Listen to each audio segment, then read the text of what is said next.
ये है talks news network और आप देख रहे हैं पॉलिटॉक्स, राजनीति का कच्चा चिट्ठा।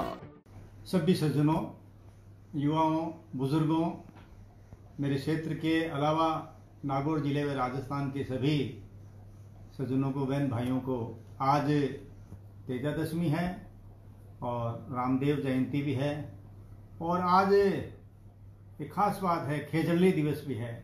खेजड़ी को बचाने के लिए जिन लोगों ने अपने प्राणों की आहुति दे दी वो भी दिन आज है। इसलिए ये 3 दिनों पर मैं आप सबको बहुत बहुत शुभकामना और आप सभी से आशा करता हूं इस कोरोना काल में आप सभी अपना ध्यान रखते हुए, मास्क का ध्यान रखते हुए और उचित दूरी बनाए रखते हुए आप सभी स्वस्थ रहेंगे, स्वस्थ होंगे।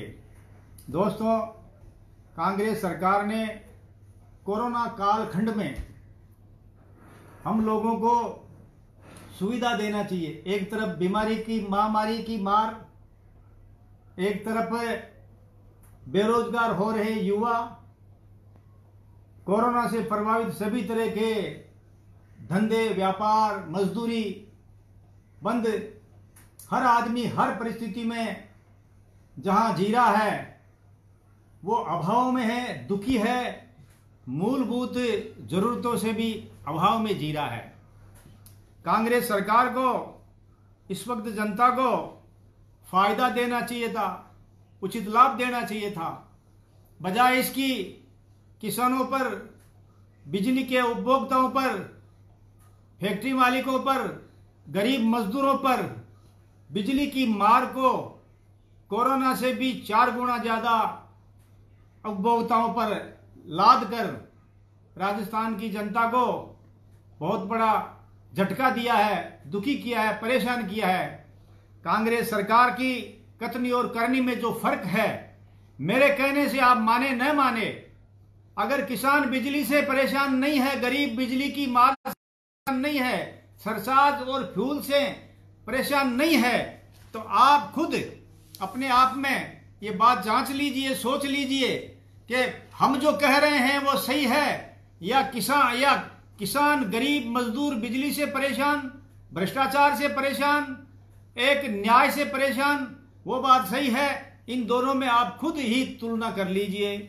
भाइयों, सज्जनों, कांग्रेस सरकार ने वादा किया था कि हम बिजली के दाम नहीं बढ़ाएंगे। कांग्रेस सरकार ने किसानों को ऋण माफ करके ऋण देने का वादा किया था, उसमें पूर्ण रूप से विफल रही है। 5 बार फ्यूल चार्ज स्थायी चार्ज के माध्यम से बढ़ोतरी की है। सरचार्ज के रूप में 1040 करोड़ का अतिरिक्त भार उपभोक्ताओं पे लादा गया है, जो निश्चित रूप से गरीब आदमी के लिए बहुत बड़ी मार है। गरीब आदमी की रोजी रोटी की चिंता है और ये ऊपर से बिजली का भार बढ़ाकर, बिजली की रेट बढ़ाकर और बिजली के लिए किसानों के गांव में, गरीबों के घरों में जाकर वीसी भरकर मनमर्जी से पैसा वसूलना, मनमर्जी वीसी भरना, मनमर्जी से। मैं तो यहां तक कह रहा हूं, कांग्रेस सरकार को चाहिए कि अपने अधिकारियों की सुध ले, अपने अधिकारियों को पाबंद करें कि वो भ्रष्टाचार के बिना काम करे। भ्रष्टाचार में लिप्त का बड़े अधिकारी बिजली उपभोक्ताओं का किस तरह से उन पर अन्याय कर रहे हैं, जुल्म कर रहे हैं, ये देखने वाली बात है। इसलिए सरचार्ज के रूप में जो 1040 करोड़ रुपए का अतिरिक्त भार पड़ा, वो बिजली उपभोक्ताओं पे पड़ा, वो किसानों पे पड़ा, वो गरीबों में मजदूरों पे पड़ा। और सरकार निश्चित बैठी है प्रत्येक उपभोक्ताओं पर 500 रुपए से लेकर 2000 रुपए प्रति माह तक अतिरिक्त भार डालने का जन विरोधी कार्य कांग्रेस ने किया है। राज्य सरकार में बढ़ते हुए अपराधों में महिला उत्पीड़न, दलित उत्पीड़न, एसटी उत्पीड़न, दलित महिला उत्पीड़न, डकैती, बलात्कार, हत्याएं, लूटपाट ये मची है।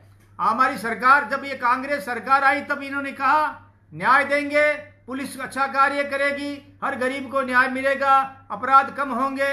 उल्टा हो रहा है। ये सब दिखावे की बात है, जबकि सरकार आपस की मनमुटाव में, लड़ाई झगड़े में किसानों की, गरीबों की सुध नहीं ले रही है और अपनी आपस की लड़ाई का जो दुखद परिणाम है या लड़ाई का जो नुकसान है वो जनता पर थोपा जा रहा है। वर्ष 2020 में अप्रैल माह में 15,000 केस दर्ज हुए तथा मई माह में बढ़कर 25,000 हो गए, यानी एक महीने में 80% अपराध बढ़े हैं। आज जनता भयभीत है, कोई लोग कानून से नहीं डर रहे हैं। ये सरकार कांग्रेस अपनी उपलब्धि बता रही है, ये उपलब्धि है। आज बदमाश, जेब कतरे, चोर, बल्कि मकराने में मैं कई बार चोरी के मुकदमे ऐसे हैं, दिन दहाड़े चोरी कर लेते हैं, लोग लूट लेते हैं, भेड़ बकरियां लूट लेते हैं, भेड़ बकरियां उठा कर ले जाते हैं। सरकार यानी कि आम जन में एक भय है, एक परेशानी है और जनता में पुलिस का भय है सही लोगों में, जबकि होना तो अपराधियों में चाहिए। अपराधी निश्चित रूप से भयरहित घूम रहे हैं और लोगों को परेशान कर रहे हैं। राज्य के बढ़ते आगे टीडियों के हमले में किसानों को बहुत जबरदस्त नुकसान हुआ है, हो रहा है। इसमें सरकार पूर्ण रूप से असफल रही। उनके पास में कोई इस तरह के संसाधन भी नहीं है कि टीडियों को मारने के लिए, टीडियों को किसानों पर होने वाले हमले से बचाने के लिए उनके पास में उचित संसाधन नहीं है। किसानों को ऋण मिलना चाहिए था, किसानों का ऋण माफ होना चाहिए था, ऋण माफ नहीं हुआ अभी तक, और माफ तो होना दूर, किसानों का किसी भी तरह से ऋण माफी की जो योजना है वो ठप पड़ी है। राशन वितरण में बहुत जबरदस्त अनियमितताएं हैं। सरकार के पदाधिकारी मानो या पार्टी के पदाधिकारी ये राशन बांटने वाले मिली भगत से, अफसरों के मिली भगत से गरीबों को समय पर राशन नहीं दे रहे हैं और बल्कि 50% 60% उन राशन का गबन कर लाते हैं, झूठे दस्तखत कर देते हैं। कई बार मैंने इन लोगों की शिकायत दर्ज करवाई, शिकायत की जांच करो, जांच का परिणाम नगण्य आता है। इसलिए राशन वितरण में जो जबरदस्त अनियमितताएं हो रही है वो किसान पर, गरीब पर, मजदूर पर अन्याय है। एक तरफ तो सरकार कहती है हम राहत दे रही है, राहत तो आपके झूठे, भ्रष्ट, बेईमान अधिकारी, कर्मचारी तथा आपकी पार्टी के नेता राहत पा रहे हैं, न कि गरीब जनता पा रही है। इसलिए दूसरी, आज का बच्चा, आज का युवा अपने आप को ठगा सा महसूस कर रहा है। वो भर्तियों का इंतजार कर रहा है, भर्तियां नहीं हो रही है और युवा बच्चा परेशान है। युवा पढ़ा लिखा रोजगार ढूंढने के चक्कर में इधर उधर घूम रहा है, इधर उधर डोल रहा है। वो बहुत परेशान है कि लंबित भर्तियां, बेरोजगारी का भत्ता आज तक कोई नहीं मिल रहा है। ये भी एक बड़ी बात है। गौशालों को, एक तरफ हम गाय को मां कहते हैं, गाय को पालने के लिए, गाय की रक्षा के लिए अनुदान मिलना चाहिए। गौशाला में जितनी गायें हैं, जितनी गौशालाएं हैं, वो अनुदान का इंतजार कर रहे हैं। उनको दत्ता दिया जा रहा है, उनको जांचा दिया जा रहा है और अनुदान के नाम पे बार बार ठगा महसूस कर रहे हैं लोग।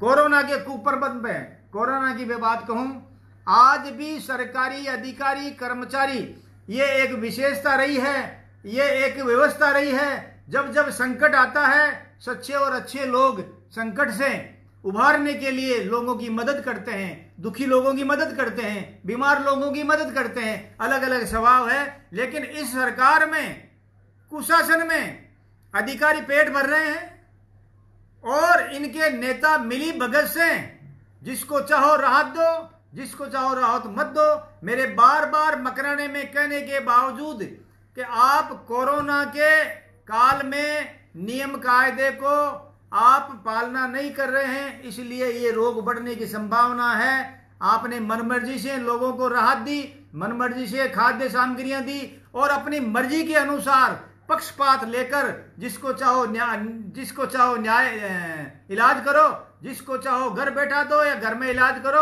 और अपनी मर्जी है आपकी। तो जिसकी जरूरत नहीं है उसको भी आप अस्पताल में ले जाकर भर्ती करके इलाज के नाम से परेशान किया जा रहा है। मैंने कहीं ऐसे बीमार लोगों से बातें कही, मैंने सुना कि हमें सिर्फ गर्म पानी दिया जा रहा है, खाने के लिए खाना के उचित प्रबंध नहीं है, दवाइयों का प्रबंध नहीं है। और मैंने जो राय दी, अब भी मैं यही कह रहा हूं, भाई लोगों, कोरोना से सावधान जरूर रहो, कोरोना से डरो मत, लेकिन सावधानी रखो, मास्क रखो, आप आपस में दूरी रखो और ये मान के चलो कि किस वक्त कौन मरीज कोरोना के आपके साथ बैठ जाए या बात कर ले और आपको कोरोना हो जाए। सरकार के भरोसे मत रहिए। सरकार अब कोई व्यवस्था में रुचि नहीं ले रही है। जिस तरह से कुछ लोग इस महामारी के काल में लोगों का भला कर रहे हैं, गरीबों की या बीमारों लोगों की सहायता कर रहे हैं, उनकी उचित मदद कर रहे हैं, उसी तरह कुछ लोग सरकार के कर्मचारी अधिकारी व सरकार के कांग्रेस के जो नेता है वो अपना उल्लू सीधा करने में भ्रष्टाचार में आकंठ डूबे हुए हैं। इस भ्रष्टाचार का एक कारण है कि आज कोरोना का जो महामारी फैल रही है और पक्षपात के रूप से जानबूझकर, सबसे बड़ी बात मैं ये कह रहा हूं कोरोना पे, अगर मेरा फर्ज बनता है कि मैं विधायक हूं तो मेरा फर्ज बनता है सख्ती लागू करो, हमारे परिवार के, हमारे सारे रहने वाले क्षेत्र के लोगों को हाथ जोड़ के समझाएं कि नियम कानून की पालना करें, कोरोना से किस तरह बचा जाए उसका ध्यान रखा जाए। इसलिए कोरोना काल में इस सरकार को जितनी मदद करनी चाहिए थी उसकी बजाय दुखी कर रहे हैं, बीमार लोगों को दुखी कर रहे हैं और अपना उल्लू सीधा करने के लिए अपने अधिकारी और कर्मचारियों को भ्रष्टाचार से लिप्त होने के बावजूद भी उनकी जांच नहीं कर रहे हैं। जांच करने के बाद में भी वही जो परिणाम उनका पता है, चाहे कितना ही भ्रष्ट हो, कितना ही बेईमान हो, अपनी मर्जी से जांच करवा रहे हैं, उनको बहाल करवा देते हैं। इसलिए बेईमान भ्रष्ट झूठे अधिकारी बेखौफ घूम रहे, कर्मचारी बेखौफ घूम रहे। नरेगा में जबरदस्त भ्रष्टाचार फैला हुआ है, कई बार शिकायतें कर रहे हैं। नरेगा में जो गरीब जनता है, जो मजदूरी करने जाते हैं, उनको कुछ मिलना जुलना नहीं है, उनको नहीं मिलता है। नरेगा में जो अधिकारी है, जो कर्मचारी बंधे हुए हैं, जो इनके बड़े अफसर है, दूर दूर तक बड़े बड़े बैठे हैं। मैंने कई बार बीडीओ शिकायत की, मैंने कई बार एसडीओ से शिकायत की, तहसीलदार से शिकायत की। ये भ्रष्टाचार जबरदस्त कोरोना में भी बढ़ा हुआ है। इसलिए मैं आप सभी लोगों से, सभी भाइयों से, मेरे बहनों से, युवाओं से, मेरी माताओं से, मेरे बुजुर्गों से हाथ जोड़ के निवेदन कर रहा हूं, डटे रहिए, मुकाबला कीजिए। सबसे बड़ी जो समस्या है वो भ्रष्टाचार है।